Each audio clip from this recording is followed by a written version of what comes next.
Welcome to my संबलपुरिया पिला blog. आज आपण मान को संबलपुरिया पिला आज आपण मान के सिखावा संबलपुरी थी सब किछि। आज मुई आपण मान के देखामी के नाड़े आइछे देखुन आपण माने इडा हमर कियार धान खेत आड़े आसीछे।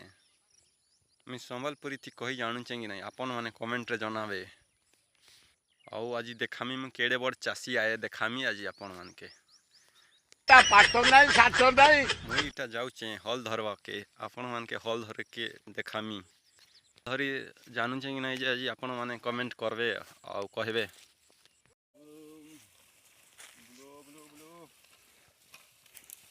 चलो देखो मु केडे बड़ चासी आए आपण माने तो देखि पारुथिबे हल धरा होउचे कि नहीं आपण माने के कमेंट रे जनाबे।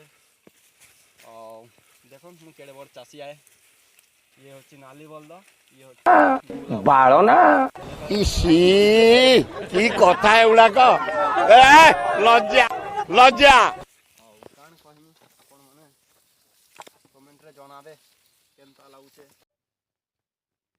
हल धर के आइला पर कान करमी कहली आ या दे तो बनौचे इटा बनौचे साग बनौचे देखि पारुथबे साग देखि या देखुत पारुथबे मैं तेल डाली देली मोर माँ तो नहीं ना बोले मैं कान खाइमी कहली आ इटा साग बनौचे या तो तेल डाली देली देखि पारुथबे तेलटा गरम हो जिबा तापर प्याज डाल देमी आ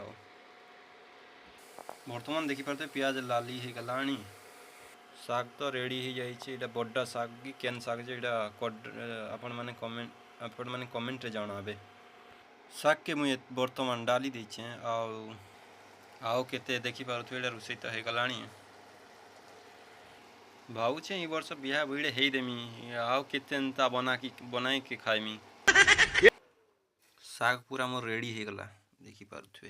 ये नारी जाति कोन हां हां होचती ओटा पाटो नाही साचो नाही ले देखुन केड़े बड़ कदली आए केते बड़ कदली आए पड़ी थिला इडा तो आधा पाची गलानो के खाइबा बोले कमेंट रे भी कहबे कदली पाची गलानो गोटे जड़जन पाची गलानो बहुत बड़ कदली आए।